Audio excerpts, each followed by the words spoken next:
Madame, Monsieur, bonsoir et bienvenue. C'est Monsieur Awa Dombelo, vice-président du PPACI, en charge du panafricanisme et du district des Lacs, vice-président de l'Alliance internationale des BRICS, qui nous accompagne pour la première partie de ce temps d'antenne. Évidemment, avec lui, nous parlerons de sa candidature déclarée à l'élection présidentielle d'octobre 2025, mais également de la réaction du PPACI, son parti, à l'annonce de cette candidature.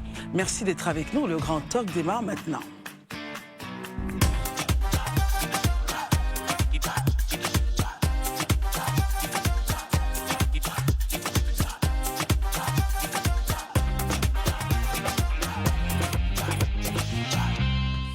Jeudi 31 juillet 2025, merci de votre fidélité à ce programme. Nous sommes très heureuses en tout cas de vous voir nombreux à cette émission. Merci d'être avec nous également sur le digital. Nous accompagne ce soir Herman Aboua. Bonsoir Herman. Bonsoir Christelle, bonsoir chers amis, bonsoir chers téléspectateurs. Marius Komoé, le tout nouveau décoré au grade de chevalier dans l'ordre du mérite commercial et industriel. Félicitations cher Marius. Merci, bonsoir Christelle. et merci d'être là. Bonsoir à tous et bonsoir à toutes. C'est plutôt un remerciement et une profonde gratitude que nous exprimons à l'État de Côte d'Ivoire à travers le ministère du Commerce et de l'Industrie qui finalement a bien voulu nous décorer au grade, comme vous l'avez si bien dit, de chevalier dans l'ordre du mérite du commerce et de l'industrie. Bon, ben, c'est le parcours. 18 ans de parcours dans la défense des droits et de la protection des intérêts des consommateurs. Félicitations Marius. Félicitations. Merci. Daouda, on lui dit mes félicitations. Merci. Merci Daouda. Il n'a pas encore parlé. Oui, de toute Daouda façon. Coulibaly, bonsoir. Bonsoir Christelle, Merci bonsoir à tous. là. Et puis surtout bravo à Marius pour tout ce qu'il a fait pour le mouvement consumérisme en Côte d'Ivoire. Marius, je l'ai connu depuis très longtemps, toujours en train de battre le pavé. On se rappelle encore des années 2008. Tout à fait. Ah oui. Je te rappelle bien de cela, donc il a véritablement fait du chemin. C'est là-bas qu'on s'est connus. C'est vrai qu'on se chamaille très souvent. Mais c'est un doyen que j'adore et que j'admire beaucoup. Encore une fois, félicitations. Merci, Très bien, merci beaucoup, messieurs. Comme je le disais, c'est monsieur Awa Dombelo, vice-président du PPACI, qui nous accompagne donc pour cette émission en charge du panafricanisme et du district des Lacs, vice-président de l'Alliance internationale des BRICS, qui sera avec nous. Il fait son entrée sur ce plateau. Avec beaucoup de plaisir, donc, nous recevons le candidat déclaré donc, à l'élection présidentielle. Merci, bonsoir. Monsieur Awa Dombelo. Bonsoir, madame, comment ça va? Je vous appelle vice-président, monsieur Awa Dombelo. Qu'est-ce qui vous conviendrait le mieux? Monsieur Awa Dombelo. Monsieur Awa Dombelo, bonsoir. Bonsoir. Vous avez à côté de vous monsieur Herman Aboua, en face de vous monsieur Marius Komoé et Daouda Coulibaly. Donc nous sommes là pour avoir meilleure compréhension sur les raisons profondes de votre candidature et puis on appréciera avec vous donc la réaction de votre parti, le PPACI, qui dit prendre acte de cette décision personnelle et souhaite un bon vent à cet ancien collaborateur du président Laurent Gbagbo. Première question, pourquoi décidez-vous d'être candidat contre vents et marées, contre la volonté de votre parti auquel vous êtes si attaché? Bien, c'est un long processus. Un long processus parce que nous avons eu plusieurs débats à l'intérieur du PPACI avant la désignation du camarade Laurent Gbagbo comme candidat à la présidence de la République et on a mis sur la table tous les risques possibles par rapport à cette candidature et évidemment le premier consensus qui s'était dégagé, c'est qu'il fallait qu'on soit ensemble pour lutter pour l'inscription du nom du président Laurent Gbagbo sur la liste électorale. Et lorsqu'on discutait, il y avait deux camps. Ceux qui voulaient qu'on prenne les précautions nécessaires qui fassent partie des résolutions de la Convention pour qu'on n'ait pas à revenir devant la Convention au cas où le camarade président, Laurent Gbagbo, n'est pas retenu sur la liste électorale. Et les autres qui estimaient qu'il fallait se mettre ensemble sans montrer aucune faille et aucun risque prévisible et être forts ensemble pour se battre pour l'inscription de Laurent Gbagbo sur la liste électorale. C'est ce que nous avons fait. Et donc j'ai dû faire une déclaration quand on est arrivé à un consensus pour inviter tous les militants du PPACI à aller porter Laurent Gbagbo comme candidat à la présidence de la République, étant entendu qu'on devait tous se battre pour que son nom soit sur la liste définitive. On s'est battu. J'étais évidemment dans tous les coins et recoins du pays et hors du pays, dans toutes les démarches diplomatiques nécessaires pour que la balance penche de notre côté et que le président soit inscrit sur la liste électorale. Malheureusement, la liste provisoire est sortie, son nom n'est pas apparu. On espérait que l'Union africaine, qui nous avait fait un clin d'œil, allait rebondir pour qu'on ait un levier diplomatique et politique pour Cour africaine la Cour africaine des droits de l'homme, qui est rattachée à l'Union africaine, donc évidemment. Et donc ce levier diplomatique qui devait nous permettre d'avoir une solution politique a fait défaut. Et donc on s'est retrouvé devant le fait accompli. Le président Laurent Gbagbo n'est pas sur la liste définitive. Et donc le 4 juin, la vérité est tombée, la liste définitive est sortie. Et évidemment, on avait comme fenêtre de négociations et de discussions le 4 juin jusqu'à ce que les parrainages commencent. Et c'est dans cette fenêtre de discussion que j'ai proposé comme précaution à prendre pendant que nous continuons la lutte, puisque la fenêtre diplomatique, bien sûr, est fermée. On peut toujours exercer une pression assez forte à l'intérieur pour que le nom de Laurent Gbagbo soit sur la liste électorale. Donc une bataille démocratique en bonne et due forme. Une bataille, comme toute bataille, on peut gagner comme la perdre. Mais le meilleur comportement qu'on puisse avoir, c'est de dire que, écoutez, on va faire une bataille. Si on gagne, tout le monde applaudit. Si on perd, qu'est-ce qu'on fait? Est-ce qu'on retombe dans une politique de la chaise vide qui, en 2020, a été utilisée, mais qui n'a pas enlevé le régime actuel du pouvoir? Eh bien, si nous répétons cette expérience-là, il est bien évident qu'on n'a pas de levier en cas d'échec de changer de régime, donc de passer à l'alternance. Et donc face à ça, la proposition que j'avais faite, c'est qu'on ait des candidats de précaution qui préparent leur dossier et qui passent le filtre du Conseil constitutionnel. Et évidemment, si on gagne la bataille démocratique, ces précautions ne sont plus des candidatures de précaution. Mais si on perd la bataille démocratique, eh bien, les candidatures de précaution qui vont passer le filtre du Conseil constitutionnel se présentent devant la Convention qui a désigné Laurent Gbagbo, parallélisme des formes, que cette Convention-là désigne celui qui va représenter le PPACI aux élections de 2025. Voilà la discussion qui était en cours, et puis il y a eu fuite. Évidemment, vous savez, en démocratie... Qui a fait fuiter, justement? Allez-y demander à celui qui a fait fuiter. Certains estiment que ce sont vos services, peut-être, qui ont fait fuiter. Vous savez, moi aussi, je les accuse. Donc, on peut partir d'accusation en accusation. Là n'est pas le problème. Le fait, c'est qu'il y a eu fuite. À qui profite la fuite? Est-ce moi qui attendais que le débat continue jusqu'au bout? Ou ceux qui ne voulaient pas du tout qu'on pose cette question et qu'on n'en débatte plus, et donc qui faisaient barrage à la poursuite de la discussion interne? Très bien. Voilà le problème. Daouda? Monsieur Awa Domelo, moi j'ai juste une question d'abord de précision, après je vais poser ma question, c'est que j'ai suivi votre interview, j'y étais pas à la maison de la presse, mais je l'ai suivi en ligne. J'imagine. De bout en bout.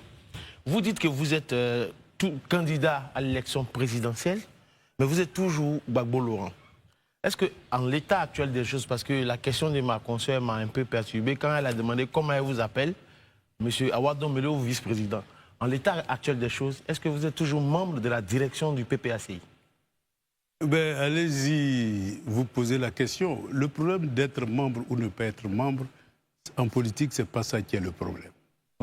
Moi, je suis Laurent Gbagbo. Quand je dis je suis Laurent Gbagbo, c'est pas sa personne, puisque évidemment, on a dit les mêmes parents, ni les mêmes âges, ni les mêmes... je suis pour l'idéologie que nous avons concocté ensemble et qui a servi de lien entre lui et moi depuis qu'on s'est connus dans les années 1983. Et donc ce lien-là fait de nous, et comme c'est lui qui a porté devant l'opinion publique, je vais dire, cette vision, cette idéologie, il est bien évident qu'il porte toujours la casquette, mais il est bien évident qu'il y a eu des lieutenants autour de lui qui ont incarné progressivement cette vision en apprenant tout simplement auprès de lui, en tirant les leçons de la lutte démocratique. Permettez-moi de vous arrêter un temps soit peu, parce que selon les informations que j'ai en ma possession, je ne sais pas si c'est votre chef de cabinet ou directeur de cabinet, sûrement qu'il est dans le public, qui s'appelle Mathieu Ngata, aurait reçu un courrier où on vous relève de votre fonction de vice-président. Qu'est-ce que vous avez à dire sur cette information? Vous la confirmez ou l'infirmez? Pour moi, c'est pas que ça soit infirmé ou confirmé, ça c'est pas l'essentiel. Mais l'avez-vous reçu ce courrier? Pas encore. D'accord. Parce que je vais dire qu'il y a une guerre, il faut le savoir, dans tout parti politique, il y a des guerres. Il y a une guerre interne entre les successeurs, c'est-à-dire ceux qui ont incarné la vision et qui veulent la pratiquer, et les héritiers, c'est-à-dire les militants de la dernière pluie qui veulent utiliser l'ombre de Gbagbo pour faire leur chemin politique. On pourrait dire la même chose pour vous aussi, M. Awa Domelo, parce qu'en l'état actuel des choses, je suis Gbagbo, je suis ceci, mais finalement, vous êtes candidat, mais vous ne voulez pas vous départir du nom de Gbagbo. C'est un peu comme ce que Afi a fait, c'est un peu comme ce que Mamadou Koulibaly a fait. Est-ce qu'aujourd'hui, vous êtes sans Gbagbo? Vous pourriez être sans Gbagbo? Être Gbagbo signifie se battre pour la souveraineté de la Côte d'Ivoire et du continent africain. Mais soyez simplement Domelo. Mais justement, parce que c'est lui qui incarne l'idéologie. Et donc aujourd'hui, nous sommes en face d'une situation assez complexe où il faut aujourd'hui qu'on ait un candidat aux élections présidentielles de 2025. Moi, je m'adresse aux militants parce que nul n'a un titre de propriété sur le PPACI. Nous avons tous, à travers nos sacrifices, à travers les différents morts, à travers les différents prisonniers, à travers tous ceux qui ont perdu leurs biens, nous avons été tous actionnaires du PPACI. Très bien. Bien noté. Herman. Bon, moi, j'ai en face de moi un communiqué de presse du PPACI à propos de la candidature de M. Awa Domelo. Je me suis intéressé au deuxième paragraphe.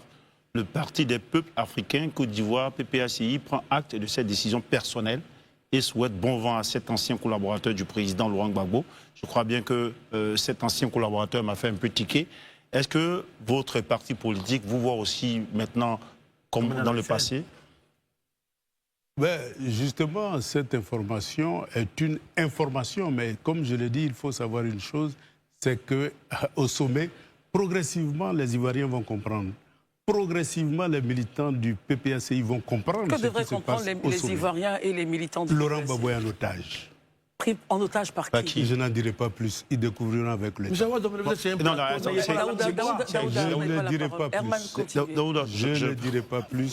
Mais les Ivoiriens découvriront avec le temps. En interne, beaucoup vous reprochent de vouloir contourner la hiérarchie actuelle du PPACI et de s'aimer la division. Votre candidature n'est-elle pas le signe d'un égo surdimensionné plutôt que d'un projet de rassemblement? C'est une candidature de responsabilité. Quand on voit la souffrance des Ivoiriens, quand on voit combien de fois nous avons besoin d'alternance dans ce pays, à un moment donné de son histoire, il faut prendre ses responsabilités. Nous sommes à un tournant important de la Côte d'Ivoire, un tournant important du monde qui est en bouleversement.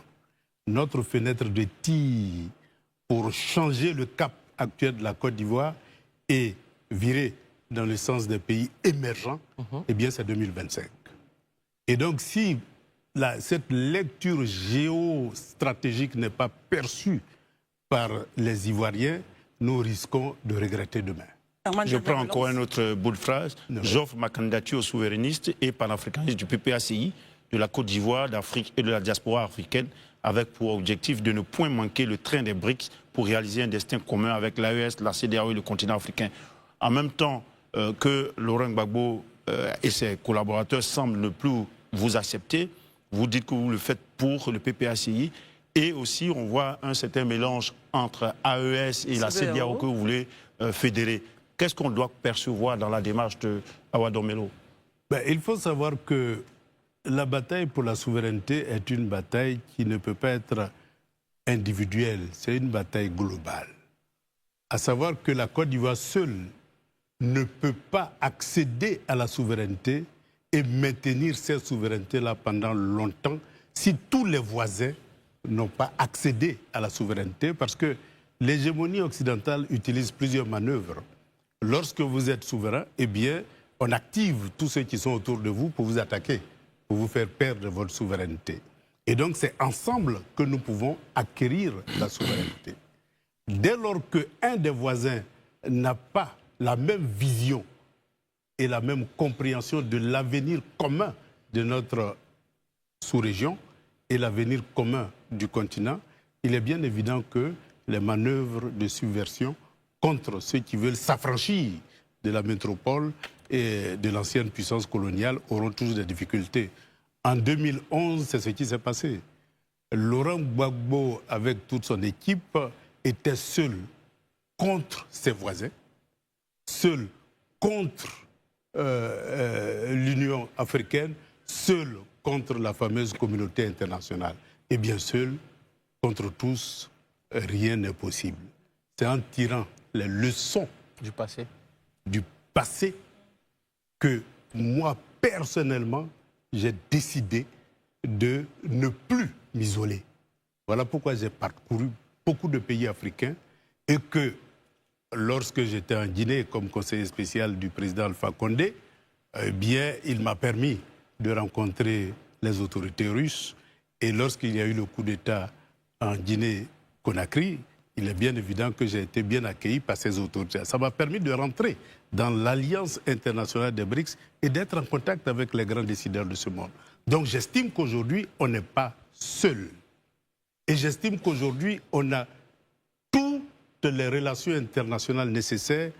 Et heureusement, ces relations internationales vont dans le sens de l'émancipation des peuples anciennement dominés, ce qu'on appelle le Sud global. Et donc, pour moi, j'estime que je suis arrivé à un point tel que notre isolement de 2011 peut être oublié et qu'il suffit que les Ivoiriens, y compris les militants du PPACI, me fassent confiance pour que demain, on change le cours de l'histoire de la Côte d'Ivoire et qu'on s'inscrive dans la dynamique des pays émergents. Marius Komoi. Au cours donc de votre déclaration de ce jour, de candidature, au cours de votre point de presse, pour me résumer, vous annonciez que vous êtes un sociodémocrate et souverainiste. Socialiste. Vous êtes socialiste, démocrate et souverainiste, issu du communisme. Oui.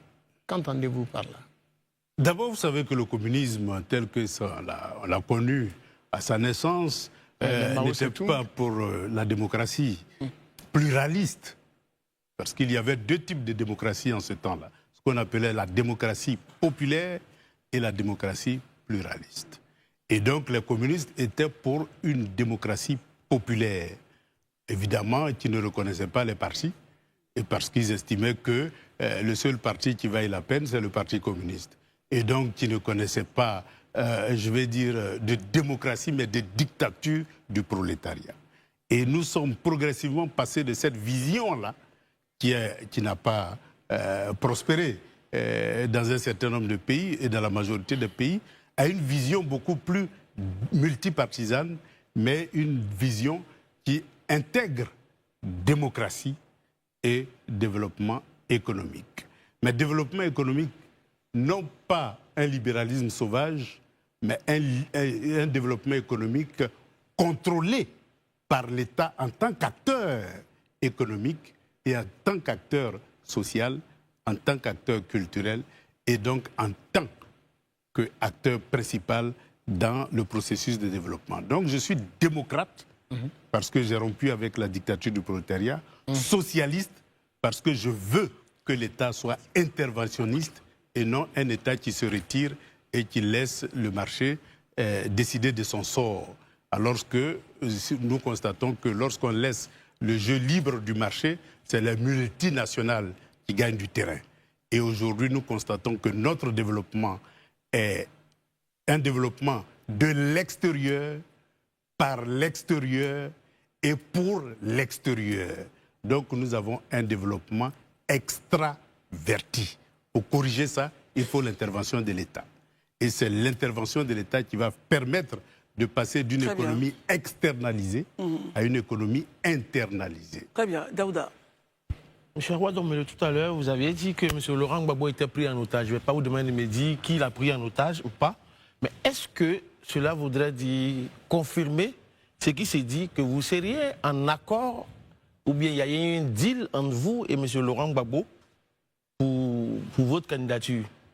Si tel est le cas, à quel moment vous avez discuté de cela? Parce que finalement, on a l'impression qu'il n'y a pas eu trop grande discussion et puis bon, vous avez mis votre candidature sur la table. Je suis avec Laurent Gbagbo depuis 1983. Et personne, je dis bien personne, au sein du PPACI ne connaît mieux Laurent Gbagbo que moi. Et ce n'est pas les militants de la dernière pluie qui vont faire ombrage. Mais qui sont ces militants de la dernière pluie qui semblent faire ombrage, parce qu'on se connaît à l'intérieur du PPACI. Et donc, quand je dis les militants de la dernière pluie, je sais de quoi je parle. Si vous remarquez bien le PPACI, toutes les forces qui ont fait le PPACI, eh bien, ne sont plus en première ligne. C'est des signaux. Mais avec le temps, les militants vont découvrir progressivement la réalité et vont se faire une opinion réelle de ce qui se passe. Très Mais bien, ne croyez pas que la base les suit forcément. Hein, parce que la base veut qu'on aille aux élections en 2025. Comment avez-vous cette assurance que la base veut des élections? Parce que j'ai parcouru la Côte d'Ivoire. J'ai pris contact avec les militants. Et je suis, jusqu'aujourd'hui, vice-président chargé du district des Lacs. J'ai parcouru les villes, j'ai parcouru les villages. Les militants ne veulent pas que la politique de la chaise vide soit notre politique en 2025. Ils ne veulent pas que 2025 soit 2020 bis. Très bien, messieurs. Relance rapidement Daouda et on termine. Il y a une dernière relance parce que vous aviez dit les choses avant. Et moi, j'aimerais juste qu'on clarifie les choses. Oui. Vous avez dit que la Côte d'Ivoire a besoin d'une alternance. Or, dans votre démarche aujourd'hui, j'ai comme l'impression que vous dites insidieusement Gbagbo est un frein pour l'alternance, pour cette alternance-là. Parce que avoir votre candidature, il ne veut pas de cela. Non, c'est le pouvoir qui est un frein pour l'alternance. Parce que c'est le pouvoir qui ne veut pas que Laurent Gbagbo figure sur la liste électorale. Mais là même, M. Laurent Gbagbo ne veut même pas que vous soyez candidat. Donc lui aussi, c'est un frein pour l'alternance. Laurent Gbagbo n'a rien dit. Comment? Monsieur Domeléo, soyez un peu courageux. J'ai l'impression que vous manquez un peu de courage. Non, je suis dans un processus de discussion. Et je sais à quel niveau de discussion se trouve et je sais quels sont les barrages qui s'opposent à cette discussion-là et les manipulations qui se font pour que les héritiers aient le dessus et aient raison de moi. Mais moi, je ne suis pas un militant de la dernière pluie. Je suis un militant de la première pluie. Vous insistez bien sur ce mot-là. Quand je suis d'accord, je dis oui. Quand je ne suis pas d'accord, je dis non. Et jusque-là, les discussions qu'il y a eu en interne, eh bien, avec des commissions, avec celui-ci, avec celui-là, pour préparer la discussion finale, les arguments ne vont pas du tout. Votre candidature, vous l'avez discutée avec qui? Ne rentrons pas dans les détails. Je ne vais pas mettre sur la table publique maintenant les discussions internes. J'ai dit que le processus a démarré et personnellement, je suis allé rencontrer Laurent Gbagbo à son domicile. On n'a pas pu discuter parce qu'il a voulu qu'une commission se mette en place pour mener cette discussion. Et cette commission n'a pas eu l'obligation de rendre compte à Laurent Gbagbo quand il y a eu fuite.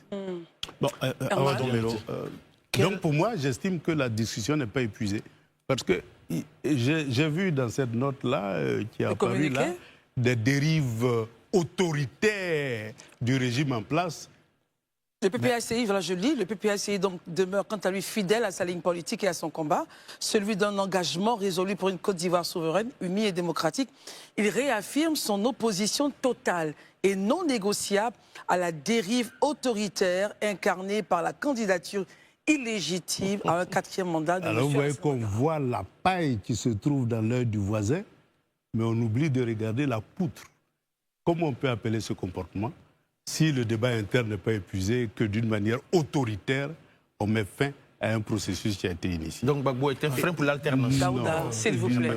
Non, je n'ai pas dit ça. Je dis que le processus interne a été initié, mais ce processus-là, si nous restons dans le cadre des valeurs démocratiques, eh bien, comme nos statuts le conseillent, toute politique doit faire l'objet d'un large débat démocratique. Sinon, c'est une dérive autoritaire et je dirais une dérive au niveau de fonctionnement de l'appareil exécutif. Awa Ndomelo, quelle est la différence finalement, quelle serait la différence entre le programme, le vôtre, de société, et celui finalement de Laurent Gbagbo, si lui aussi il est retenu? Et puis pour savoir, vous êtes devenu président, on s'imagine que ça va bien se passer, et quelles sont les premières actions, les premiers actes que vous prenez pour répondre à cet appel de souveraineté, de panafricanisme et autres que vous lancez? En 2011, disons quand on a pris le pouvoir en 2000, notre objectif c'était de construire une souveraineté. Et cette souveraineté, 2 ans après notre accession au pouvoir, a été attaquée par... Au début, on a pensé que c'était uniquement des rebelles, mais au fur et à mesure, on a vu que derrière, c'était l'ancienne puissance coloniale qui, évidemment, a utilisé toute sa puissance militaire et diplomatique pour nous dégager. Donc, pour nous, et quand j'ai dit puissance militaire, on a vu que le dénouement de la crise, c'était l'armée française qui était en première ligne. Donc, la première décision, si nous voulons construire une souveraineté, c'est de annuler les accords de coopération en matière de défense pour libérer la Côte d'Ivoire de toutes les armées étrangères, surtout celles qui ont colonisé la Côte d'Ivoire par la force. Parce que personne n'a appelé l'armée française en Côte d'Ivoire. Elle s'est imposée par la force pour ses intérêts. Et comme on a besoin de développer la Côte d'Ivoire en tenant compte des intérêts des Ivoiriens, il faut que cette armée qui œuvre pour l'intérêt de l'ancienne puissance coloniale parte. Et avec elle, évidemment, toutes les autres armées alliées à cette puissance coloniale-là. D'autres actes? Et donc ça, c'est la première décision. Et la deuxième décision, c'est comment sécuriser le pays, parce que les armées impérialistes reculent toujours, mais pour mieux sauter ensuite. On a vu en Guinée, on voit aujourd'hui dans l'AES, on voit un peu comment ça manœuvre autour de l'AES pour déstabiliser l'AES par des coups d'État fréquents. Et donc, si vous ne prenez aucune disposition pour sécuriser votre pays après avoir chassé l'armée d'occupation, il est bien évident que ça ne sera que de courte durée. Mais l'armée française, il a dit que l'armée française n'est plus en Côte d'Ivoire. Non, c'est des histoires drôles. L'armée française est bel bien, puisque les accords de défense existent. Or, aujourd'hui, on a tout simplement tenu compte de la modernisation des moyens d'attaque d'un pays. Et donc, on peut être en France et puis attaquer la Côte d'Ivoire si c'est autorisé. On peut prendre un avion pour survoler. En 2011, qu'est-ce qui s'est passé? Lorsque la crise était très tendue, on a vu un avion débarquer à l'aéroport d'Abidjan, alors que j'étais ministre de l'Équipement, et que j'avais interdit à ce que cet avion atterrisse. Mais l'avion a atterri tout simplement parce que l'aéroport est concédé à un investisseur extérieur. Et donc cet investisseur estimait qu'il ne répondait plus des décisions de la Côte d'Ivoire, mais répondait des décisions d'outre-mer. Conséquence, l'avion a atterri. Elle n'était pas au 43e Bima. L'avion n'était pas au 43e Bima. Décollé de Paris, atterri en Côte d'Ivoire et en moins de 24 heures a fait tout le boulot. Donc ça veut dire tout simplement que c'est les accords de défense qui ont permis à cet avion-là d'atterrir. Vous pensez à la souveraineté monétaire également? Ah oui, donc vous comprenez que 43e Bima, avec le développement de la technologie militaire, n'est plus nécessaire pour mettre en œuvre un accord de défense. Et donc nous disons, annulons tout simplement les accords de défense pour qu'un avion décollant de Paris n'atterrisse pas en Côte d'Ivoire sans l'autorisation de ceux qui dirigent ce pays-là.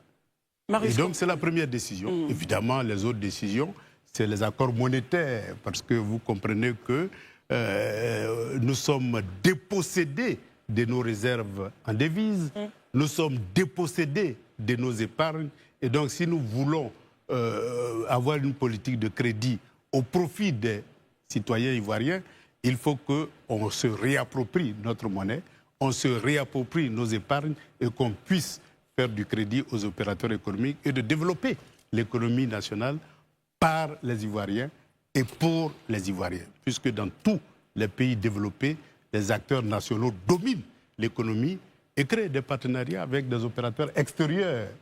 Mais en Côte d'Ivoire, un pays dominé, on se rend compte que 95% de l'économie n'appartient pas aux Ivoiriens. Il faut inverser la tendance. Et donc, c'est un processus. Vous dites, Marius, à l'annonce, donc, ce matin, dans votre point de presse, vous dites que l'annonce de la candidature de M. Alassane Ouattara va poindre à l'horizon, justement, le prolongement du parti État. Je voudrais bien comprendre. En quoi est-ce que l'annonce, cette autre mandature de M. Ouattara, si elle venait à être avérée, eh bien, verrait poindre à l'horizon un parti État, étant entendu que vous-même, vous êtes d'un parti qui n'est pas encore dissous et que les autres, qui n'est pas encore dissous, plusieurs partis politiques et non des moindres existent aujourd'hui en Côte d'Ivoire. On parle donc loin du monolithisme politique, on parle du parti de plusieurs partis aujourd'hui en Côte d'Ivoire, de multipartisme. Alors non, moi je n'arrive pas à comprendre comment une candidature peut voir poindre à l'horizon le parti État. Il faut faire la distinction entre parti État et parti unique. Parti unique, aucun autre parti n'existe. Parti État, le parti qui est au pouvoir, considère l'État comme un butin de guerre. C'est-à-dire, si vous n'êtes pas du parti, vous n'avez pas de tabouret. Dans l'administration, dans la haute administration et dans les sphères clés de l'appareil de l'État. Voilà la caractéristique fondamentale d'un parti État, où on ne s'occupe pas des talents, mais on s'occupe du parti. Et donc c'est un parti État, c'est-à-dire un parti qui œuvre uniquement pour ses partisans. Donc c'est le gouvernement d'un parti, par un parti et pour un parti, à l'exclusion des autres talents qui sont des autres partis politiques.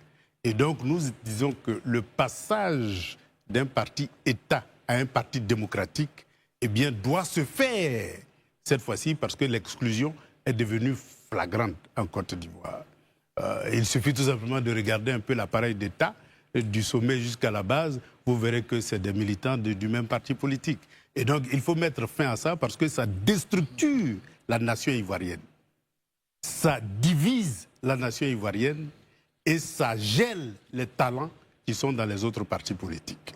Et on ne peut pas développer un pays en excluant des talents tout simplement parce qu'ils ne sont pas du même bord politique que vous. Vous disiez également que la calomnie étant l'apanage, c'est vos propos que je cite, la calomnie étant l'apanage de ceux qui sont dépourvus de maturité démocratique, nous les laissons au jardin d'enfants de la démocratie. À qui vous vous adressez?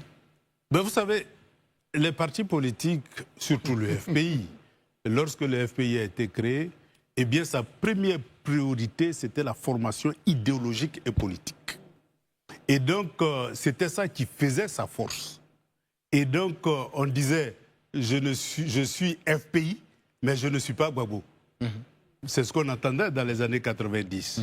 Ça veut dire que les gens avaient absorbé l'idéologie du Front populaire ivoirien et donc militaient pour des idées, non pas uniquement pour une personne.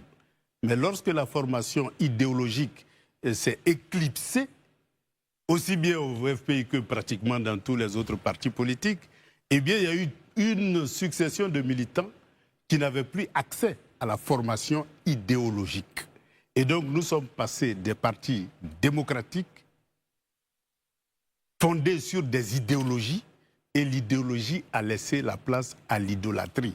Et dans tous les partis politiques. On aimerait bien comprendre cette phrase, monsieur Madame Melo. L'idéologie a laissé place à l'idolâtrie. S'il vous plaît, messieurs, on va l'écouter. C'est vrai que c'est ça. Mais c'est inquiétant d'entendre cette phrase-là. C'est la réalité. Il y a un désert de formation politique dans les partis politiques, ce qui fait que ceux qui arrivent ne croient qu'en des individus. Et même si l'individu dérive de la ligne idéologique, eh bien on suit l'individu au détriment de l'idéologie. Regardez un peu vous-même, on initie un débat démocratique, on m'accuse d'avoir fait des propositions. Dans un parti démocratique, ça devait être accueilli avec joie, parce que c'est l'occasion de débattre. Mais dès lors qu'on refuse le débat démocratique, mais ça veut dire qu'idéologiquement, on est en décalage.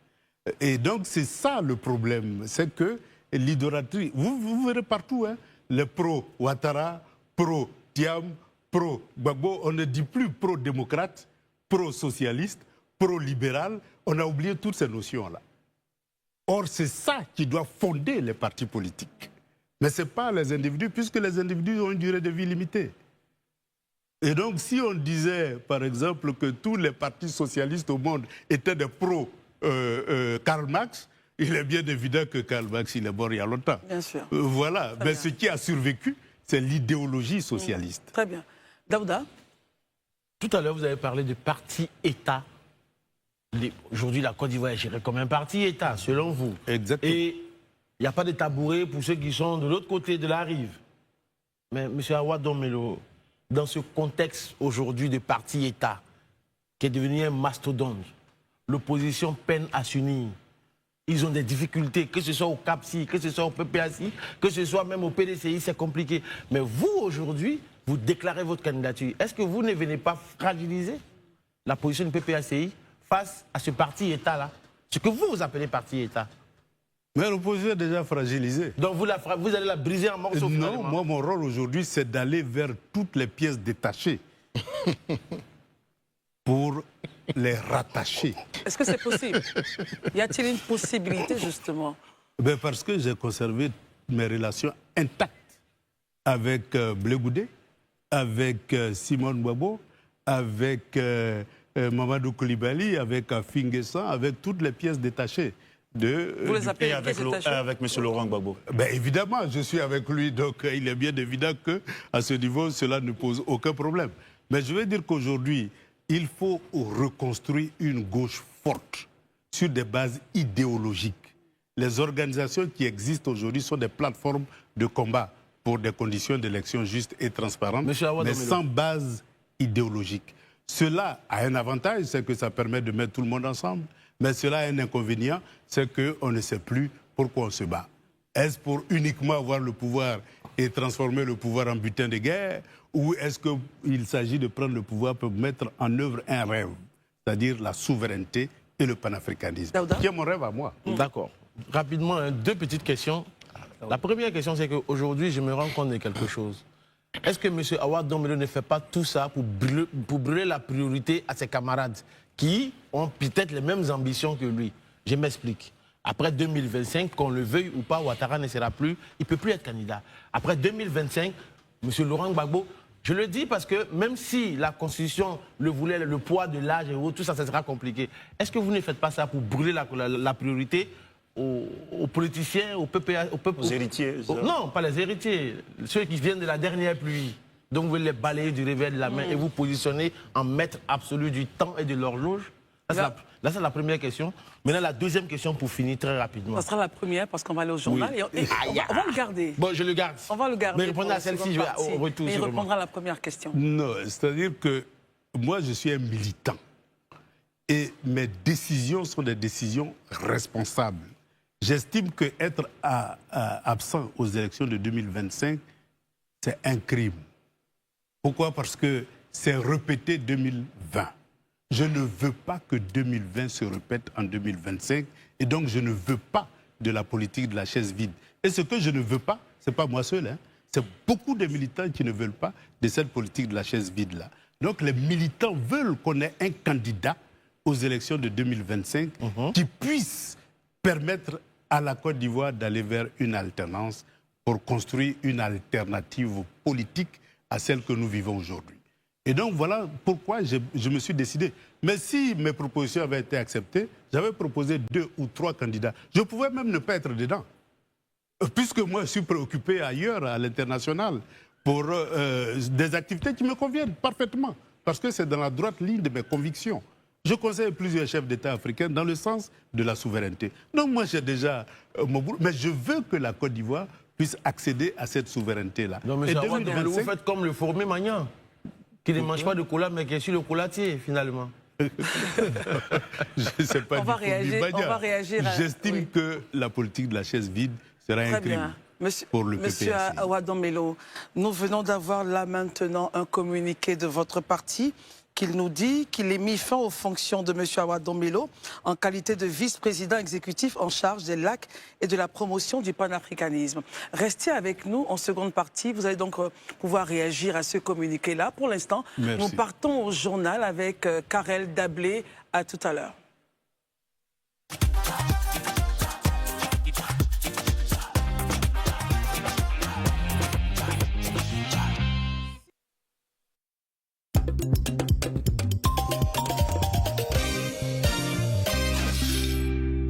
Je pense à mon passé. Quand l'élégance du logement devient accessible pour tous à Ebimpe, dans une somptueuse cité de 406 logements, accès facile et entièrement bitumé. Des villas basses, des appartements duplex, aux commodités exceptionnelles et modernes qui traversent le temps. Livré, clé en main. Je dis bien, livré, clé en main.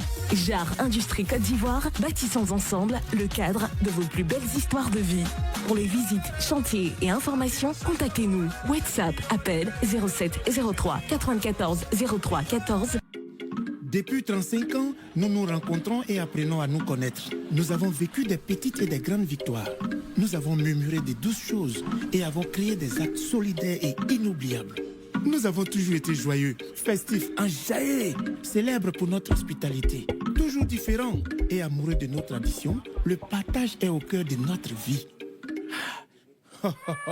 Château de France, on est tombé dedans.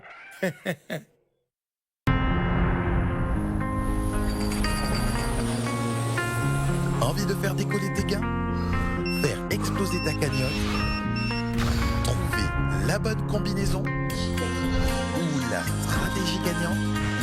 Avec BetMomo Casino, ça y est dans ta main.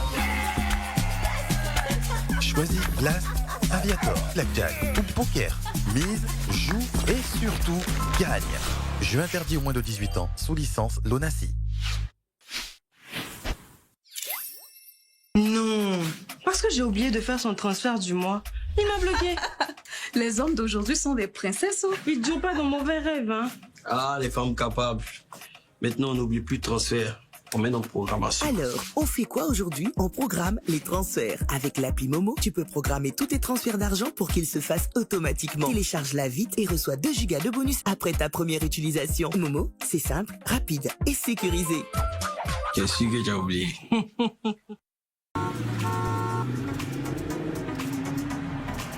Et si votre prochaine voiture vous coûtait seulement 300 francs CFA, avec le nouveau ticket Mon Auto à 300 francs CFA, gratte et démarre ta voiture flambant neuve. Ticket disponible dans tous les points de vente agréés Lonassi. Scratch, la chance, ça se gratte. Lonassi, on a tous une bonne raison de jouer. Déjà la rentrée avec le groupe Live. Établissement scolaire, université ou entreprise dans le secteur éducatif, boostez votre visibilité pour la rentrée des classes avec une offre exceptionnelle sur Live TV et Live Radio. Découvrez notre package en contactant le service commercial au 07 08 37 66 34 07 10 00 78 07. Offre valable jusqu'au 30 septembre. Live TV, la télé sans filtre.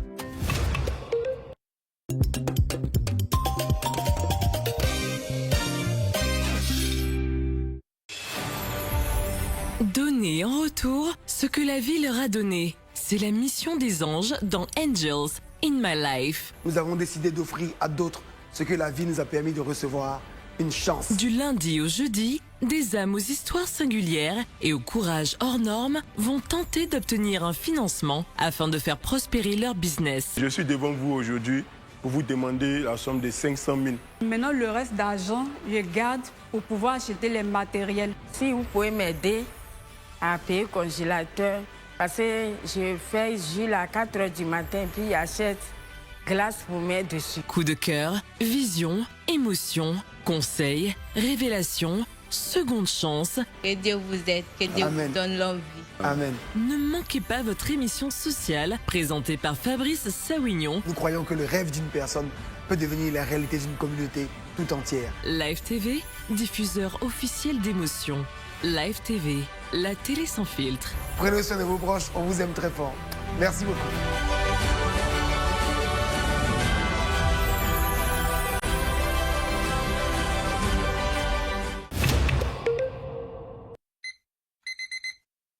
Les meilleurs meilleures astuces saines et pratiques pour prendre soin de soi. Bonjour les beautés, aujourd'hui on va aborder une thématique qui nous concerne toutes, la noix de coco et tous ses bienfaits.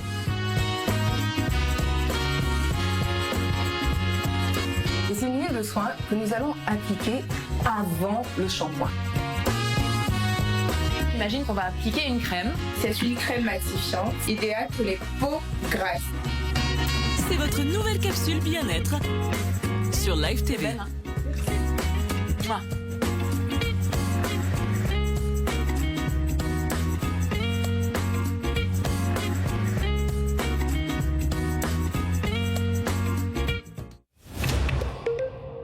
Tout de suite sur Live TV.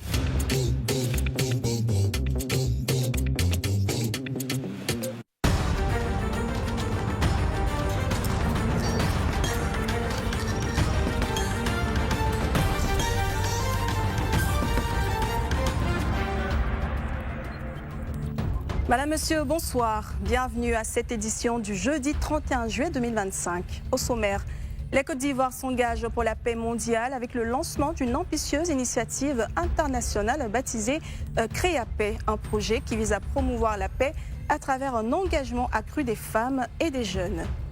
Et puis l'école de police d'Abidjan a accueilli une cérémonie mémorable, le baptême et la remise d'épaulettes aux élèves, commissaires et officiers des promotions 2023-2025. Avant de développer les titres, ouvrons cette édition avec cette déclaration politique. Lors d'une conférence de presse tenue ce jour, Awa Ndomelo a officiellement annoncé sa candidature à l'élection présidentielle d'octobre 2025, mettant ainsi fin aux spéculations qui circulaient depuis plusieurs semaines. Le Parti des peuples africains Côte d'Ivoire, PPACI, auquel il fait partie, a pris acte de cette décision personnelle et lui a adressé ses vœux de succès. Dans le même temps, le PPACI a réaffirmé son attachement indéfectible à sa ligne politique ainsi que son engagement pour une Côte d'Ivoire souveraine, unie, réconciliée et démocratique. Cela dit, un autre chantier majeur pour la paix à l'échelle mondiale s'est ouvert ce jeudi ici même à Abidjan. Une initiative internationale ambitieuse nommée Créapaix a été officiellement lancée avec pour objectif de renforcer la participation politique et civique des femmes et des jeunes. Cette initiative place au centre de son action des enjeux fondamentaux, notamment ceux de l'unité sociale et de la paix mondiale. En réunissant acteurs locaux et internationaux, Créapaix entend promouvoir un dialogue inclusif et durable, favoriser l'empowerment des groupes souvent marginalisés dans les processus décisionnels et ainsi contribuer à bâtir des sociétés plus justes, solidaires et pacifiées. Spencer Ilanga et Aimé Bodjié. L'objectif de Créapaix est de renforcer l'engagement politique et citoyen des femmes et des jeunes en faveur de la paix en répondant aux défis cruciaux de la cohésion sociale et de la stabilité mondiale. Ce jeudi matin à Abidjan, l'ancienne ministre ivoirienne et conseillère du chef d'État chargée du genre, Euphrasie Kwasi-Yaou, a lancé une vaste campagne mondiale pour la paix. Présentée lors d'une webconférence qui a réuni plus de 300 participants en ligne, cette initiative a rassemblé de hautes personnalités politiques, religieuses, des journalistes, ainsi que des leaders de la société civile, bâtie autour du thème « Une approche innovante de l'engagement politique et citoyen des femmes et des jeunes en faveur de la paix ». Cette campagne s'étendra sur une période 2025-2026 afin de mobiliser durablement ces acteurs clés pour un monde plus pacifique. C'est une campagne mondiale qui vise à solliciter surtout les communautés, les personnes sans voix, comme je dis, qui travaillent au quotidien, qui ont besoin de paix, qui vise à positionner les femmes qui donnent la vie, qu'on le veuille ou pas, les femmes de la paix, à positionner les jeunes qui sont engagés sur les réseaux sociaux, qui sont engagés dans ce qu'ils font, qui ont la fougue, ils ont la force, ces jeunes-là, les ramener vers nous pour qu'ensemble, on puisse apporter la paix. Concernant la paix avant et après les élections en Côte d'Ivoire, l'ancienne ministre s'est montrée sereine, affirmant que tant que chaque citoyen s'engage personnellement en faveur de la paix, les politiques ne pourront pas compromettre cette harmonie. Créapaix se traduit aussi par des actions concrètes, telles que « Je m'engage en tant que bénévole pour la paix » ou « Je donne mon visage pour la paix ». Et puis je vous l'annonçais en titre, ce 31 juillet, 2025. L'école de police d'Abidjan a été le théâtre d'une cérémonie mémorable. Le baptême et la remise d'épaulettes aux élèves, commissaires et officiers de police des promotions 2023-2025 issus des écoles d'Abidjan et de Korogo. L'événement, présidé et parrainé par le ministre d'État, ministre de la Défense, Téné Birahima Ouattara, a marqué une étape cruciale dans la formation de ces futurs gardiens de la paix. Suivons le compte rendu de notre soldat de l'information, Francisco Fi, commenté par Spencer Ilanga. À l'école de police d'Abidjan, la cérémonie de baptême et de remise d'épaulettes, les élèves commissaires et élèves de police de la promotion 2023-2025 issus des écoles d'Abidjan et de Korogo, a débuté par la mise en place du drapeau sur la place d'armes. Les élèves, vêtus de leur uniforme impeccable, ont immédiatement été appelés devant la place d'honneur pour recevoir leurs attributs, symbolisant leur intégration officielle au sein des forces de l'ordre.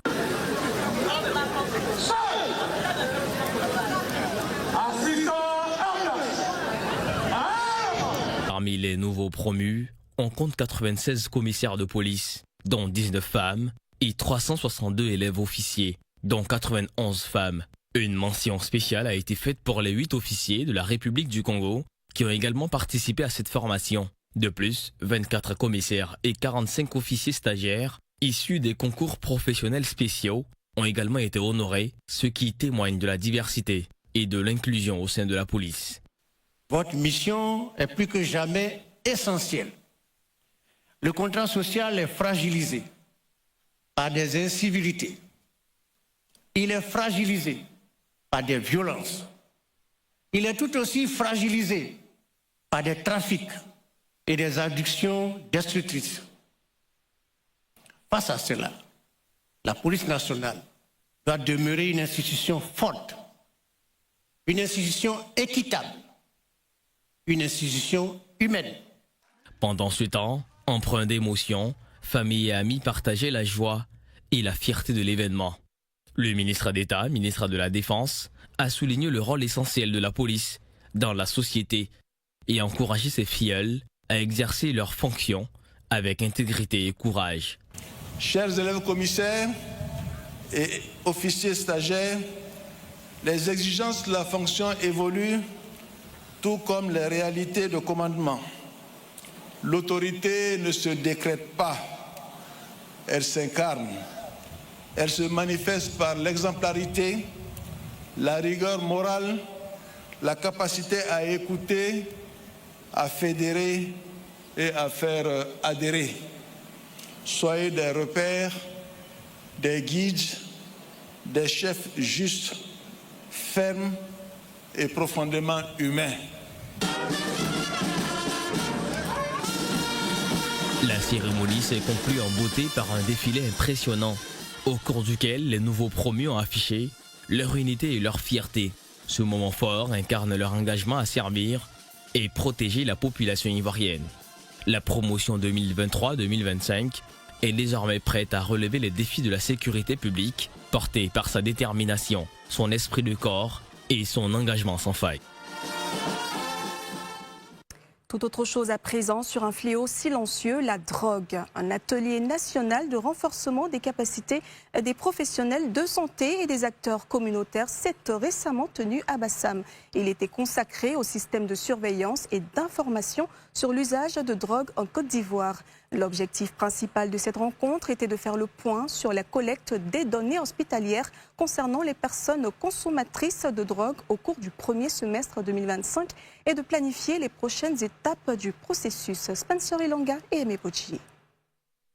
La Côte d'Ivoire, à l'instar de plusieurs pays d'Afrique de l'Ouest, est un point de transit majeur pour le trafic de drogue illicite comme le cannabis et la cocaïne, ce qui explique la lutte contre la consommation locale, particulièrement chez les jeunes. Cette situation engendre d'importants problèmes sanitaires et sociaux. C'est dans ce contexte qu'un atelier, organisé par la coordination du Programme national de lutte contre le tabagisme, l'alcoolisme, la toxicomanie et autres addictions, a réuni des professionnels de santé, ainsi que des acteurs communautaires venus de tout le pays. Ensemble, ils ont partagé leur expérience, renforcé leurs compétences et conçu des stratégies coordonnées pour combattre efficacement les addictions, en adoptant une approche multisectorielle adaptée aux spécificités locales. Nous savons qu'en Côte d'Ivoire, le cannabis est la drogue illicite la plus couramment consommée. D'autres drogues comme la cocaïne, l'héroïne, l'usage non médical des produits pharmaceutiques comme les opioïdes sont également consommés. En 2020, l'ONUDC et l'OMS ont lancé les normes internationales pour le traitement des troubles liés à l'usage de drogue, un document de référence mondial pour un traitement éthique et de qualité des troubles liés à l'usage de drogue. À l'échelle mondiale, l'accès aux services de traitement reste limité.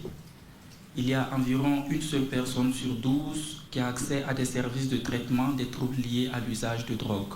Lors des échanges, les participants ont ici validé le rapport annuel 2024 et il est donné semestriel provenant des différentes structures de santé. D'après les experts, la consommation de la drogue demeure un problème majeur de santé publique, affectant des millions de personnes dans le monde. Ses conséquences sont graves, tant sur le plan sanitaire, avec la dépendance et les troubles mentaux, que sur les aspects sociaux et économiques. En 2023, environ 296 millions de personnes âgées de 15 à 64 ans auraient consommé au moins une drogue à travers le monde. Parmi elles, 39,5 millions souffraient de troubles liés à l'usage de substances. Seulement une personne sur 5 souffrant de troubles liés à la drogue aurait reçu un traitement en 2021 avec de fortes disparités d'accès selon les régions. En Côte d'Ivoire, le trafic et la consommation de drogue sont une réalité préoccupante, surtout parmi les jeunes. Les données du CILAD faisant état en 2024 de plusieurs quantités de drogue saisies, dont je citerai quelques-unes, savoir 10,76 tonnes de cannabis, de 120 kg de cocaïne, 18 kg d'héroïne saisie. Un engagement collectif salué par tous les participants qui engendre désormais miser sur une coordination plus efficace pour faire face aux enjeux liés à la consommation de drogue en Côte d'Ivoire. À présent, ouvrons la page internationale marquée par une série de violences et de tensions en Afrique. Violences en Afrique centrale, de l'Est au Nord Kivu, dans l'Est de la République démocratique du Congo. Un massacre a fait 169 morts parmi les civils, l'ONU pointant du doigt le groupe rebelle M23 comme responsable. En Angola, la hausse du prix du carburant a provoqué des émeutes meurtrières, causant la mort de 22 personnes en seulement 2 jours. Enfin, à la frontière entre l'Ouganda et le Soudan du Sud, des échanges de tirs meurtriers ont ravivé les tensions, menaçant la fragile stabilité de cette région. L'Organisation des Nations Unies, ONU, accuse le groupe armé M23, composé majoritairement des combattants d'ascendance Tutsi, de commettre des exécutions sommaires et d'enfreindre potentiellement les lois de la guerre dans l'Est de la République démocratique du Congo. Le Bureau des droits de l'homme de l'ONU met en lumière ces graves violations des droits humains, soulignant notamment des exactions du M23 à Goma et Bukavu, où des cas d'exécution sommaire, y compris d'enfants, ont été documentés. Par ailleurs, un rapport onusien indique que les Rwandais joueraient un rôle actif dans le soutien et le déploiement de ces troupes rebelles sur le territoire congolais, contribuant ainsi à l'aggravation du conflit. Ces allégations sont au cœur des préoccupations de l'ONU, qui appelle à un respect strict du droit international humanitaire dans la région. Depuis lundi, une vague de violence s'écoule en Angola, déclenchée par la hausse du prix du carburant jugé insupportable par des millions d'Angolais déjà confrontés à une inflation proche de 20%. La crise a éclaté à Luanda avec la grève des chauffeurs de minibus qui protestent contre l'augmentation du litre du diesel de 300 à 400 Gwanza, environ 189 et 246 francs CFA. Des pillages, des incendies de commerce et des affrontements avec les forces de l'ordre ont été rapportés, notamment dans la capitale où des supermarchés ont été pris d'assaut. Les violences se sont étendues à plusieurs villes, dont Ouambo et Lubango. En 2 jours, 22 personnes dont un policier ont perdu la vie et près de 200 ont été blessés.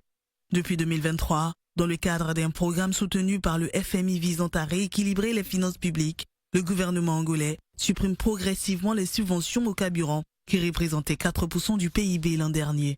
Le président João Lorenzo a assuré qu'il suivait de près de la situation sécuritaire. Plus de 1200 arrestations ont été effectuées à travers le pays. Les syndicats dénoncent l'absence de mesures compensatoires et menacent d'une nouvelle mobilisation fin septembre si aucune réponse n'est apportée. La tension entre l'Ouganda et le Soudan du Sud a atteint un niveau alarmant avec le déploiement des forces spéciales ougandaises à Juba, la capitale sud-soudanaise chargée de protéger le président Salva Kiir. Cette intervention intervient dans un contexte politique instable marqué par des rivalités internes et des conflits, notamment entre les partisans du président Kiir et ceux d'un ancien rival devenu vice-président, ainsi que des affrontements avec un mystérieux groupe armé nommé l'Armée Blanche. La récente visite du président ougandais Yoweri Museveni souligne l'importance de la situation. La communauté internationale observe avec inquiétude, craignant que cette escalade ne compromette les années d'efforts pour bâtir une paix durable dans la région. Et c'est la fin de cette édition. Merci à tous de nous avoir suivis. L'actualité revient demain à 12h45 et je vous retrouve à 19h45 pour un nouveau point complet. D'ici là, restez en compagnie du Grand Talk et de l'ensemble de nos programmes sur Live TV. Très bonne soirée à vous.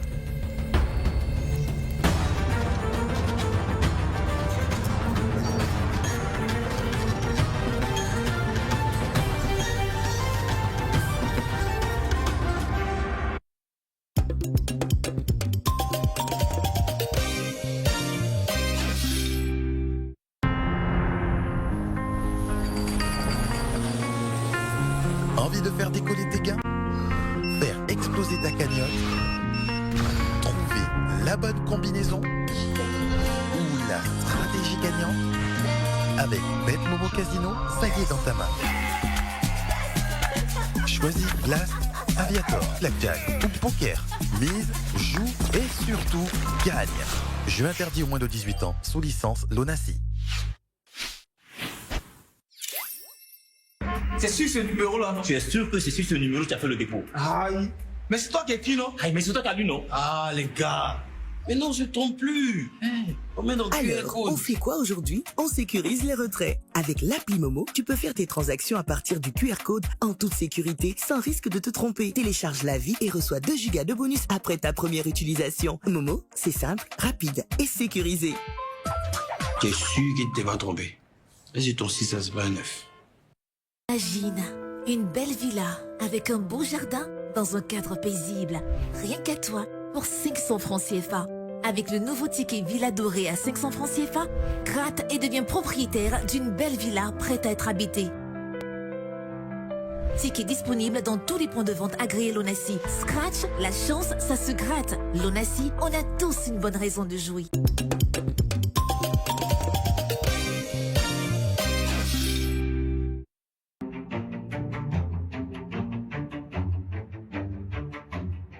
L'information, c'est une arme.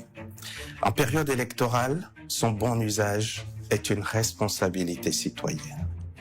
Un simple clic peut provoquer des tensions ou même propager un mensonge. Les réseaux sociaux sont un espace de liberté. Mais cette liberté s'accompagne d'un devoir, celui de la vérité et du respect. Attention à ne pas être un relais de la manipulation. Vérifiez vos sources et surtout croisez les informations. Les fausses informations divisent, attisent la haine et menacent notre démocratie. Ensemble, nous faisons des réseaux sociaux un espace de débat respectueux, d'échange et de construction. Avant de partager, posez-vous toujours cette question. Est-ce vrai? Est-ce utile? Est-ce responsable? En période électorale, chaque citoyen a un rôle à jouer. Être responsable, c'est aussi protéger la démocratie. Ceci est un message de la Haute Autorité de la Communication Audiovisuelle, ACA.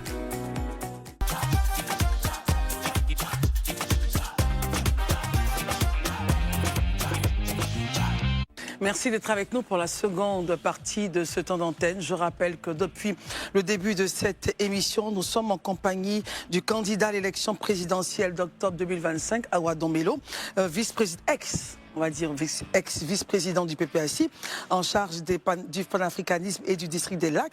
Mais vous êtes toujours vice-président de l'Alliance internationale des BRICS. Alors, avant d'aller au journal présenté par Karel Dablé, nous avons lu donc ce communiqué qui venait de tomber de la direction du parti, signé par le président Laurent Gbagbo lui-même, qui vous démettait donc de vos fonctions. Il est dit donc en l'article 1, vu la Constitution, la loi, les statuts, l'article, ceci, je vais m'abstenir de le lire, mais en tout cas, on retient qu'il ait mis fin aux fonctions de M. Awa Dombelo en qualité de vice-président exécutif en charge des lacs et de la promotion du panafricanisme. Et donc, Justin Koné-Katinan est dorénavant aussi en charge de la promotion du panafricanisme. Donc, on rappelle que le président du Conseil stratégique. Aujourd'hui, sans l'appareil du parti, pouvez-vous gagner ces élections? Qu'êtes-vous réellement, justement, sans l'appareil du parti? Mais avant, comment est-ce que vous accueillez cette nouvelle? Êtes-vous surpris? Je le savais depuis longtemps, qu'un petit groupe était en train de faire la liste de tous mes partisans et ils ont commencé à les sanctionner. Un petit groupe? Oui, un petit groupe. Quand je dis petit groupe, c'est vraiment un petit groupe. Oui, mais le parti a structuré. C'est bien peut-être le conseil de discipline qui a porté le point au président Laurent Gbagbo, qui a acté. Laurent Gbagbo est à Jacquesville. Personne ne peut, en 1 heure du temps, aller de Jacquesville et revenir avec un document signé de son nom. Bref, ce n'est pas le plus important. Le plus important, c'est les militants du PPACI. Les militants du PPACI doivent comprendre, et ils le disent eux-mêmes, qu'ils ne veulent pas de la politique de la chaise vide. Mais certains, lorsque vous discutez avec eux, ils estiment qu'il faut attendre. Attendre quoi, je ne sais pas. Alors qu'en attendant, eh bien, le régime continue de se perpétuer. Devant cette logique-là, on attendra jusqu'à ce que le PPACI disparaisse. Voilà le dilemme qui se trouve aujourd'hui entre les mains des militants du PPACI. Depuis que nous avons commencé à boycotter les élections en Côte d'Ivoire, le PPACI ne fait que maigrir et se décompose en pièces détachées progressivement. Voilà la réalité du PPACI. Et donc, si ça se prolonge et que ce régime reste en place pendant 5 autres années, eh bien, vous verrez que le PPACI ne sera plus que l'ombre de lui-même. Il sera même encore plus en pièces détachées. Donc, il y a un risque important que le PPACI traverse. Mais évidemment, quelle est la faute que j'ai commise? C'est d'avoir fait une proposition. Dans un parti démocratique, faire une proposition est une richesse. Et le débat démocratique est une richesse. Or, aujourd'hui, on a l'impression que le débat démocratique est devenu, je vais dire un mal, un péché. De proposer, de discuter, c'est devenu un péché. Donc, nous sommes passés progressivement de la pensée plurielle à la pensée unique au sein de l'appareil. Cela est dangereux pour le parti. Et cela même est dangereux pour la Côte d'Ivoire. Parce que lorsque vous créez un parti qui tend vers le sectarisme, il est bien évident que l'accession d'un tel parti au pouvoir crée forcément un parti-État. Et donc, on va aller, si par chance, on arrive au pouvoir, on va aller d'un parti-État à un autre parti-État. On ne construit pas une démocratie en éliminant les différences. Les différences doivent s'exprimer. Donc, moi, j'estime que par rapport aux valeurs que je défends, cette décision est une dérive autoritaire qui le reproche au régime qui est en place. Qu'est-ce que vous allez faire? Qu'il regarde un peu. Non, moi j'avais déjà préparé ma lettre de démission. Hein. Vous étiez prêt à démissionner? Ah oui, j'étais prêt à démissionner parce que quand un homme n'est pas d'accord, il dit non. Je ne suis pas d'accord avec la politique de la chaise vide et je le dirai à tous les militants du PPACI que ce qui est organisé aujourd'hui, c'est d'aller vers une politique de la chaise vide, comme en 2025, en 2020. Il est bien évident que les militants ne sont pas du tout préparés à cette décision. Mais on leur fait croire que, souvent même on fait croire que le nom de Gbagbo l'aurait sur la liste électorale, simplement parce qu'on ne lit pas bien cette liste électorale-là, qu'on pense que son nom n'est pas sur la liste et que ce n'est pas un problème. Très bien. Et donc, ce mouvement-là vers la politique de la chaise vide, les militants ne s'attendent pour le moment pas à ça, mais la vérité sera connue d'ici peu de temps. Et donc tout le monde va découvrir la vérité. Monsieur Dombelo, avant ma question, vous venez de dire que vous avez déjà préparé votre lettre de démission. Est-ce que ça dit que vous allez démissionner du PPACI? Non. J'ai été co-auteur du manifeste du PPACI. Ce manifeste-là correspond exactement à la vision que j'ai toujours défendue à l'intérieur du FPI, qui en 1996, évidemment, a été mis de côté au nom de la mondialisation et de l'hégémonie occidentale, qui est revenu après la crise de 2011 et nous avons remis l'idéologie du PPACI en ordre de bataille par rapport au nouvel ordre mondial. Et donc, je reste militant du PPACI parce que convaincu que la voie qu'il faut pour libérer la Côte d'Ivoire, évidemment, c'est la bataille pour la souveraineté. Allez-vous explorer des voies de recours? Non, j'étais prêt à démissionner, donc je n'ai pas besoin de voies de recours. Pourquoi vous ne l'avez pas fait avant de présenter votre candidature? Parce qu'il y avait une porte de négociation qui était ouverte. Et ma question maintenant, si la négociation à terme disait que on n'est pas d'accord avec vous, moi, quand je ne suis pas d'accord, je dis non. Et je dépose en même temps ma lettre de démission. Mais il est bien évident que je ne peux pas déposer ma lettre de démission tant que les négociations étaient en cours. J'allais être pris à défaut par rapport à moi-même. On discute, on n'est pas arrivé à terme, tu démissionnes. Et ça veut dire que c'était prémédité? Non. On retient que vous restez militant du PPACI, mais plus vice-président. En toute sincérité, M. Awa Melo, pensez-vous sérieusement avoir une chance de gagner face à un appareil d'État que vous qualifiez de parti État aussi puissant que celui du RHDP, ou préparez-vous déjà une défaite que vous allez expliquer plus tard par la fraude? Et pour compléter la question d'Herman, vous partez en candidature là indépendante? Je ne suis pas vice-président du PPACI à partir d'aujourd'hui, mais je reste vice-président de l'Alliance internationale des BRICS. Et justement, lorsque j'avais mûri ma décision de déposer ma candidature, ils ne m'ont pas sanctionné pour ça. Ça veut dire que, quelque part, je vais dire, ma volonté d'œuvrer pour la souveraineté de la Côte d'Ivoire, eh bien, elle est largement partagée aussi bien à l'intérieur qu'à l'extérieur de la Côte d'Ivoire. Par conséquent, je continuerai mon chemin en m'adressant directement aux Ivoiriens. Parce que nous avons 8 700 000 électeurs en Côte d'Ivoire. Le PPACI, c'est 600 000 militants. Évidemment, à l'intérieur du PPACI, ils ne sont pas tous pour la politique de la chaise vide. Hein. Ils veulent aller aux élections. Il me revient à moi de me rapprocher de tous les autres partis de gauche pour qu'ensemble, on puisse réfléchir sur l'avenir de la Côte d'Ivoire.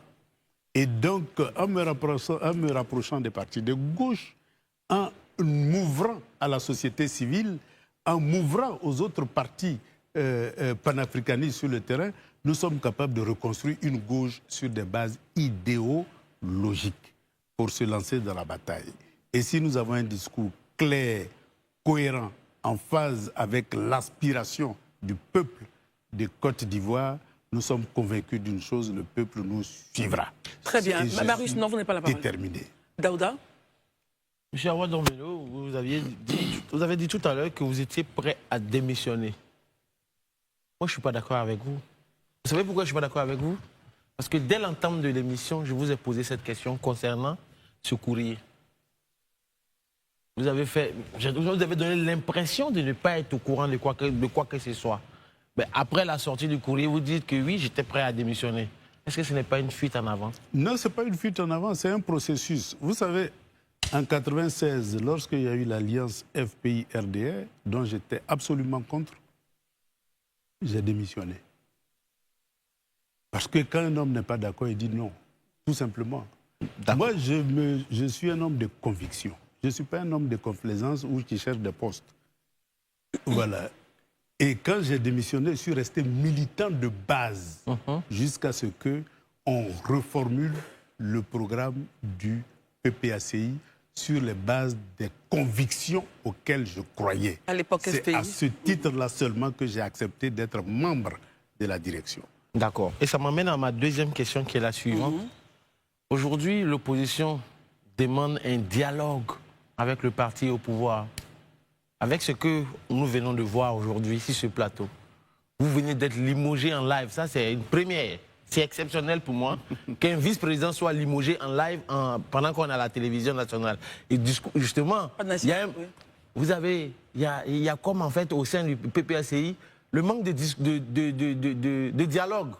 Est-ce que vous pensez que le PPACI, votre parti, que vous chérissez tant, a-t-il le droit de s'arroger le pouvoir de discuter avec le gouvernement et dit non, on veut une discussion, pourtant en interne, on refuse de discuter avec Domelo. Mais vous relevez le paradoxe. Non, là, nous sommes arrivés à un stade important de la vie des partis. C'est-à-dire la démocratie interne à l'intérieur des partis est à construire autant que nous construisons la démocratie à l'échelle nationale. Parce qu'un parti non démocratique ne peut conduire un État vers la démocratie. Et donc, si nous voulons un État démocratique, nous devons commencer par démocratiser nos différents partis politiques, c'est-à-dire par accepter le débat démocratique interne et le fameux « asseyons-nous et discutons » doit être d'abord interne avant de revendiquer à l'extérieur. Parce que dès lors qu'on constate qu'on demande à l'autre de s'asseoir pour discuter et qu'on refuse en son sein asseyons-nous et discutons, il y a un paradoxe. Et donc il faut construire la démocratie interne pendant que nous construisons la démocratie externe. Dernière relance, Daouda. La dernière relance, c'est justement concernant les BRICS, parce que vous êtes toujours vice-président des BRICS. Parce que j'ai entendu... L'Alliance des BRICS. Excusez la méprise. Ce que je veux savoir, parce que dans votre discours, vous avez un discours souverainiste. Et vous voulez qu'on s'ouvre aux BRICS, on s'ouvre à tout le monde finalement. Est-ce que ce n'est pas une façon de dire quittons un maître pour un autre maître? Permettez-moi, excusez ma candeur sur la question, parce qu'aujourd'hui nous sommes avec la France, on a le CFA, tout va bien, la Côte d'Ivoire est souveraine, elle décide de tout et de tout ce qu'elle veut, mais vous estimez qu'on n'est pas souverain. Peut-être que nos souverainetés, on va la gagner avec les BRICS, pourquoi pas la Russie? Non, il se dit que vous êtes l'homme de la Russie quelque part. Allez-y. Non, les BRICS, c'est d'abord une idéologie. C'est-à-dire la souveraineté des États dans un monde multipolaire où chaque État souverain coopère avec le pays de son choix, sans agressivité d'un État. C'est ce que fait la Côte d'Ivoire.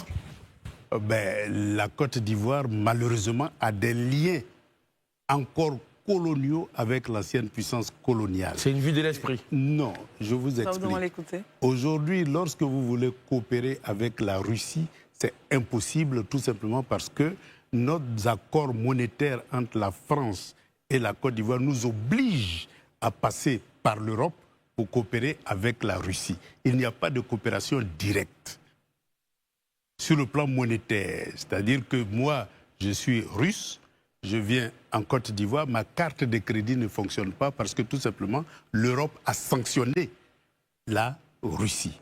Voilà pourquoi nous disons que nous avons des liens coloniaux qui nous empêchent de nous ouvrir aux autres pays membres des BRICS. Et donc ces liens-là, il faut les couper tout simplement pour qu'on puisse avoir le choix. Parce qu'il n'y a pas que de meilleurs en Occident, qui est d'abord déclinant. Il y a de meilleurs dans les pays émergents. Il faut pouvoir s'ouvrir. C'est pour cela que je me bats pour la souveraineté. Et donc, lorsque vous parlez, prenons le cas de la Russie tout simplement. La Russie a libéré l'Europe, mais l'Europe n'est pas devenue une colonie russe. Lorsque le nazisme avait occupé l'Europe, la Russie a contribué à libérer la Chine, mais la Chine n'est pas une colonie russe. La Russie a contribué à libérer l'Égypte, mais l'Égypte coopère beaucoup plus avec les États-Unis qu'avec la Russie. La Russie a contribué à libérer même la Côte d'Ivoire, parce que le RDA, le PDCI, était d'obédience communiste à sa naissance. C'est à travers la Troisième Internationale contrôlée par la Russie que le PDCI a été fondé. Mais la Côte d'Ivoire n'est pas devenue une colonie russe. Et donc, il faut savoir choisir ses partenaires qui peuvent t'accompagner dans ton cheminement vers la souveraineté. Et c'est ce que fait la Russie, parce que la Russie a toutes les matières premières que nous avons. Et donc, elle ne vient pas en Afrique sans qu'on l'ait invitée à coopérer avec nous. Tout simplement parce que si vous lui proposez du pétrole, ils en ont. Vous proposez de l'uranium, ils en ont. Vous proposez du fer, ils en ont. Tout ce que ceci fait la particularité de l'Afrique, ils ont ça. Donc si vous ne les invitez pas à coopérer avec vous, ils ne viendront pas. Et même si vous avez des accords que vous les annulez, comme beaucoup de pays que la Russie a contribué à éliminer annulent, ben ils s'en vont tout simplement parce que c'est un accord comme parmi tant d'autres. Donc il faut savoir choisir ses amis qui peuvent t'accompagner à être souverain. Aujourd'hui, l'armée chinoise n'a rien à voir avec l'armée russe. Ils les ont accompagnés à être souverains. L'armée iranienne n'a rien à voir avec les autres armées. Aujourd'hui, ils sont militairement souverains. Mais grâce à qui? Grâce à une coopération gagnant-gagnant avec la Russie. Voilà un peu la particularité. Et je pense que c'est ce chemin-là qui est bien. Je comprends mieux, mais... Merci. Très bien. Marius Komoé. À l'entame de cette émission, vous disiez avoir rencontré Mme Simone Gbagbo, M. Mamadou Koulibaly, M. Afin Guessan et même M. Charles Blé Goudé. Et vous avez même ajouté que vous avez gardé des rapports très étroits, pour ne pas dire intacts, avec ces personnalités citées. Peut-on donc s'attendre à une unicité dans l'action relativement à votre candidature à la tête pour la présidentielle de 2025? Ma volonté ferme, c'est que à côté, je dirais même aujourd'hui, les plateformes de lutte, bientôt vont connaître leur fin quand le Conseil constitutionnel va annoncer les candidatures, on ira tout droit vers les élections. Mon objectif fondamental, c'est que la gauche propose maintenant une plateforme idéologique pour la conquête du pouvoir. Et donc, nous serons prêts à discuter dans cette gauche-là pour avoir une stratégie commune vis-à-vis des électeurs des Ivoiriens et que cette stratégie-là puisse avoir un discours commun qui puisse permettre d'avoir l'adhésion de la population. Et donc, je continuerai mes discussions avec eux pour que... Y compris avec le PDCI? Avec le PDCI, parce qu'il y a des souverainistes au PDCI, figurez-vous. Même au RD, il y a des souverainistes. Je pas les mêmes idéologies. Même au RHDP, il y a des souverainistes. Absolument. Moi, j'en ai rencontré beaucoup. Absolument. Et donc, la proposition que nous faisons, c'est au-delà. Ça transcende les partis politiques. C'est une idéologie qui peut être vécue par tout citoyen ivoirien désireux de se libérer pour aller progressivement vers la souveraineté dans un monde multipolaire où tout le monde a l'avantage de coopérer avec tout le monde. Une dernière relance, Marius, et puis on aura son mot de fin. Alors, la question des parrainages. Comment est-ce que vous comptez avoir les parrainages? Parce que c'est quand même un levier indispensable avant d'arriver donc au second step que le Conseil constitutionnel donc pourra valider. Est-ce que vous êtes sûr d'avoir les parrainages des militants du PPACI? Ça, c'est pas un problème, ça. Les parrainages vont de bon train. Hein. Ça, c'est pas un problème. Je constituerai mes dossiers de parrainage. Je vous dis que les militants, les électeurs, on est 8 700 000. Voilà. Et les 8 700 000 ne sont pas militants du PPACI. Et même à l'intérieur du PPACI, eh bien, il y a des gens qui refusent la politique de la chaise vide. Et ceux-là sont prêts à m'accompagner dans mon cheminement pour la victoire des souverainistes ivoiriens, des souverainistes africains et des souverainistes du monde entier qui se battent chaque jour pour l'avènement des mondes multipolaires. Si vous aviez une double nationalité, double nationalité. Une double nationalité. Et puis le mot de fin. Mon père est Agni de Bongwanou, ma mère est Baoulé de Bouaké et je n'ai jamais changé de nationalité. Vous n'avez pas une nationalité malgré toutes les russe. propositions qui ont été faites. Ben, je reste ivoirien et fier d'être ivoirien. Alors, M. Awa Danmelo, il est temps maintenant pour nous de mettre un terme à cette émission. Quel mot de fin vis-à-vis donc des téléspectateurs qui ont pris plaisir à vous écouter? C'est un message à tous les citoyens de Côte d'Ivoire. Je suis déterminé et mon parcours le démontre et je suis déterminé à ce qu'on relève le défi de la bataille pour la souveraineté. Et je suis déterminé qu'à côté de la chaise vide, eh bien, on ait un candidat qui porte l'espoir des citoyens ivoiriens qui veulent une alternative en Côte d'Ivoire. Et cet espoir-là, je veux être l'incarnation. Qu'il me fasse confiance. Parce que, si je le dis, j'ai la capacité, les moyens, la vision et la stature pour les conduire vers la victoire. Et donc, il est important que les citoyens sachent qu'ils ont quelqu'un qui est capable de les conduire. Et je ne le ferai pas seul.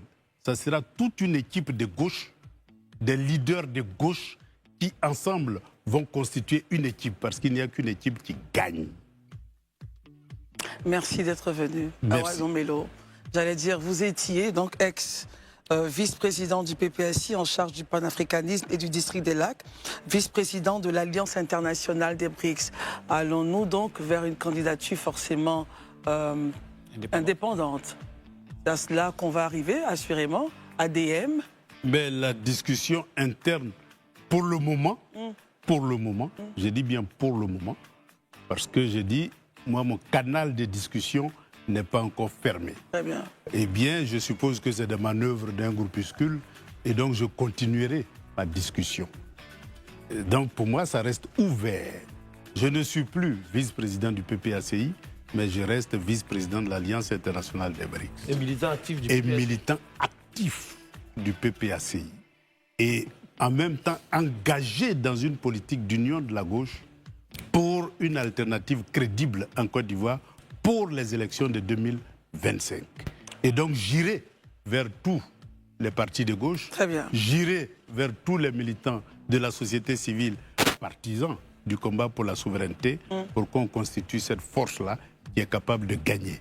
Et je suis déterminé. Merci. PPACI, PDCI, RHDP. Il y a des souverainistes au RHDP. Merci beaucoup. J'en ai rencontré beaucoup. Merci, monsieur. Merci. Monsieur Awa Domelo, on a pris beaucoup de plaisir à vous recevoir sur ce plateau. Merci beaucoup. Pour avoir votre vision et surtout la compréhension qui motivait, les raisons qui motivaient votre candidature. Merci d'être venu. Merci. À très bientôt. Merci de nous avoir suivis, les amis Herman, Marius, Daouda. Merci. Merci à vous de nous avoir suivis. Les programmes continuent sur Live TV. Bonsoir. Merci.